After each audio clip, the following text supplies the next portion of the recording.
Good morning, ladies and gentlemen. I'm meadsy69. Welcome back to the channel. We have a brand new tank in the game. It is the M41D. We're going to have a look at the stats and then we're going to talk about the tank.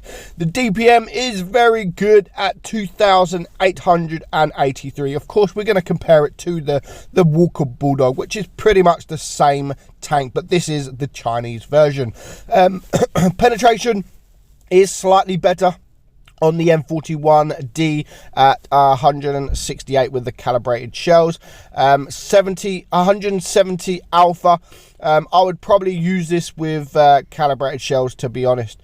231 penetration with the premium ammunition. 168 normal. Of course, it has the 170 alpha. Rate of fire 15.7. Reload is 3.8. That is with calibrated shells. It is a shell velocity pretty good, aim time pretty good at 1.9, dispersion not as good as the Bulldog, but 0.317. It has 8 degrees of gun depression, not as good as the Bulldog with 10 degrees, and it has 70 kilometers per hour. So a very quick tank, not as quick as the Bulldog, but very, very similar. And again, literally zero armor. So it's basically, in my opinion, it's a better Bulldog. I'm enjoying this tank. As soon as I got it on my press account, I've been playing it and I have really been enjoying it. If you've watched Wargaming's video on the thing, it doesn't have the best of penetrations. I've come up against Tiger 2s and I can't even pen them frontally with premium ammunition. So that's where you use the mobility of the tank to get around the tank and then just circle the tank or just run away. So that's how I found this tank best playing. As I've said, the penetration on your normal rounds isn't the best, and even on your premium rounds you're going to still struggle coming up against those tier 8 heavies. So this tank, how can you get the tank? How can you get it? Because it's not in store, or it shouldn't be in store, so I've been told. It is going to be a pop-up offer. You know, you get the pop-up offers for 24 hours. Yeah, it's going to be one of those. And you know what? I'm not sure how much it's going to be. I've got a rough estimate in my mind of probably around, I'm guessing, $20. It is probably quite hefty for a tier 7 tank, but considering it's going to be quite rare because it is a pop-up offer, I'm assuming it's going to be around the £20 mark, €20 mark. And I'm thinking about getting it, to be honest. I know it's quite expensive, but I am really enjoying this thing. And if you like the German Bulldog, well, you can't even really compare this to the German Bulldog in tier 8, because the German Bulldog has got amazing HE. But if you compare it to the Walker Bulldog in tier 7, if you like the Walker Bulldog, then you will like this tank 100%. It is a really fun tank to play. I'm enjoying it, and I really do want the tank. I didn't think I was gonna like the tank. I thought I was gonna compare it a bit with the German Bulldog, but you can't. It is pretty much still the same, but it doesn't have that HE. It doesn't have the high alpha. It does have the reload though. So 3.5 seconds if you run the rammer, which I am running here. But you can see, I mean, even against the Super Persian, we struggled to pen the hatch on the thing. But if you can perma-track tanks, it's quite hard to perma-track tanks because the caliber of the gun, it's very hard to perma-track tanks, or to track tanks at least. But use that rate of fire. I mean, hide behind your tanks. Don't be front line. Hide behind your tanks, your teammates, if you've got no other place to go. I mean, if you're coming up against heavies, then yeah, you can really sort of circle of death these heavies without a problem, no problem at all. I love these quick reloading tanks, and you could do 200 plus damage on this gun when you sort of high roll.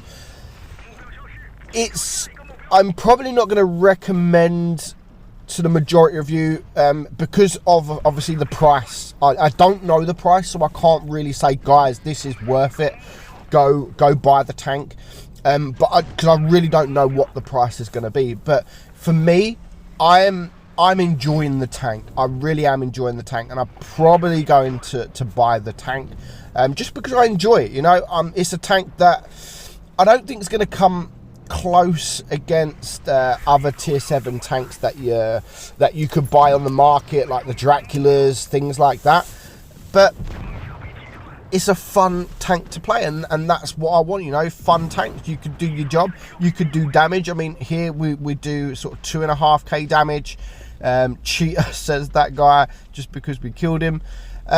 So yeah, it's not the best tanks in the world. It makes nice credits, 88,000 credits there. As you see, we get a first class, so it is a nice little credit earner, and I think this will do well in a platoon with something like a Dracula, Type 62, anything like that. But we're going to look at the final game now, and then after this game you can pretty much decide if you think the tank is worth it. So we are on Rockfield, and we are top tier.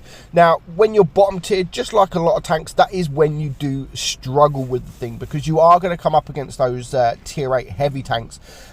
Tier 7 doesn't really have too many tanks that you have to be worried about armor wise. Obviously there's the odd few, the KV3, the T29, IS, you shouldn't really have any issues dealing with the IS. It has too many weak points.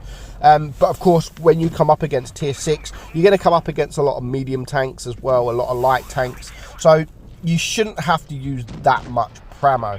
But this game, I mean, Rockfield, we've spotted all the team, and we've actually spotted that the mediums and the light tanks are pushing towards this side. So I thought, you know what, I might take a shot, but I'm going to go and help these guys, because if I don't go and help these guys, then both of these guys will probably be dead. So there goes the Panther, one of the Panthers. And now there goes the Icebreaker. So I'm here actually helping. There is 2 SP1Cs. I'm trying to switch to the HE, but it's just not letting me. I do risk a shot here. I do get a bit greedy, and I am going to get shot from the T29. I know he's there, but for some reason I just don't freaking look at him. I just had the SP1C. And that's the thing with the SP1C. I've said it before. SP1C gets bullied. And I mean, I just totally ignored that T29 to get the shot on the SP1C. So now it is a 6 versus 4, no problem at all. There goes the other SP1C. It leaves the T29 on his own here. And again, I'm just going to use that mobility to get around him, get a few shots on him. And again, a bit of a stupid play by me. I could have just kept circling the guy, but I thought, you know what, I can take a shot. It's almost game over. We do put him on fire, and then we can just, again, use that mobility to get around and get the kill for my second kill in the game. Just leaving the IS2 for the last kill, and if I can high roll, then I could take him out, but of course I'm not going to high roll. I'm going to get the shot, but because of the reload, I am going to reload in time to get that kill. So very, very good tank. I'm enjoying it. Much better, in my opinion. It is better than the Walker Bulldog, but again, you just have to look at the price. I don't know if the price will be worth it. Again, it's a nice little credit earner and a fun tank to play. Hope you enjoyed the video, guys. I'm meadsy69, and I will catch you all soon. Bye bye.